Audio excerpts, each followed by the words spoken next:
G'day fellow creatives. Today I'm going to be doing a quick tutorial on how to do a ripple effect in Adobe After Effects.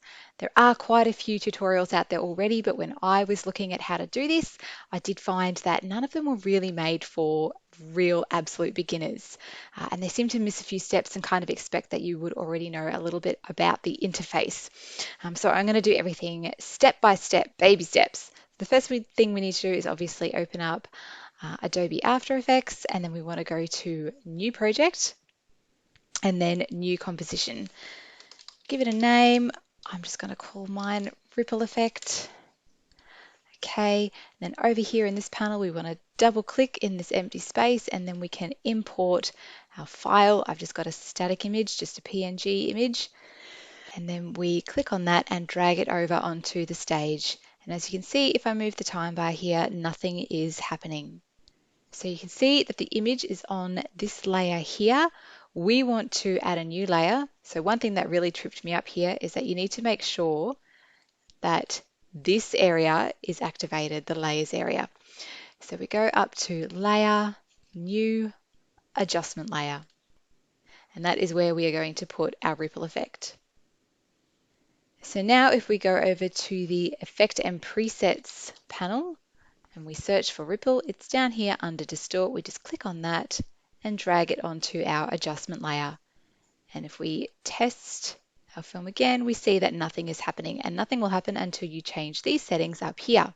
So the first setting we want to change is the radius. Now this determines how big the ripple effect is, how much of your image it covers. If we just put 10 in here, we can see that it's really only a tiny area that it's affecting, just in the center. So if we bump that up to 100, it's going to cover the whole image. And the next settings we want to change are the wave speed. Now I've tested all of these settings beforehand, but you can just play around with them to see what suits you. So I've set the wave speed to 1.5, the wave width to 60. So you can start to see sort of stretches the effect out so it's not quite so bunched up. And the wave height adds a little bit of extra distortion. So if we play that, we can see our ripple effect. So the next thing I'm going to do is I'm going to do a fade in. Now the fade in has to be applied to the image layer, not the adjustment layer.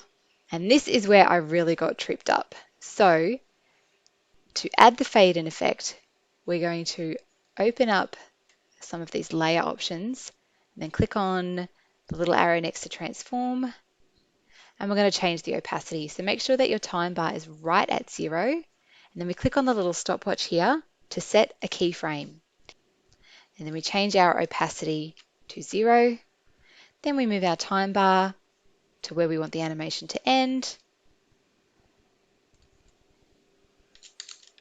And we increase the opacity up to 100%. So you can see, there we go, a nice easy fade in. I think that's a little bit quick, so I'm going to drag this keyframe over a little bit.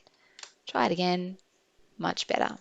Now if I play the video, it's just going to continue doing that ripple effect forever, and I don't want that. I do want it to stop.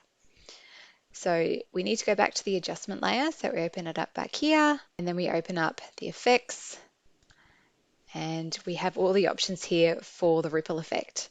So I want the animation to start to slow down around about the time that the fade ends. I'm going to click on the stopwatch next to wave speed, wave width, and wave height.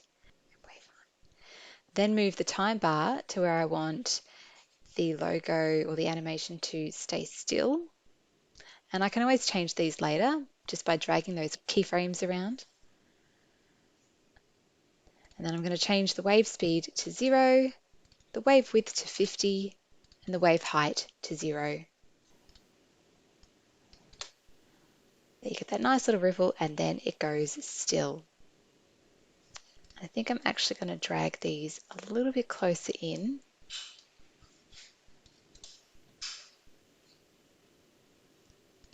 There we go, much better.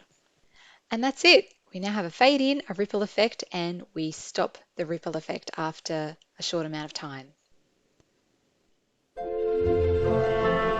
end result looks a little bit like this.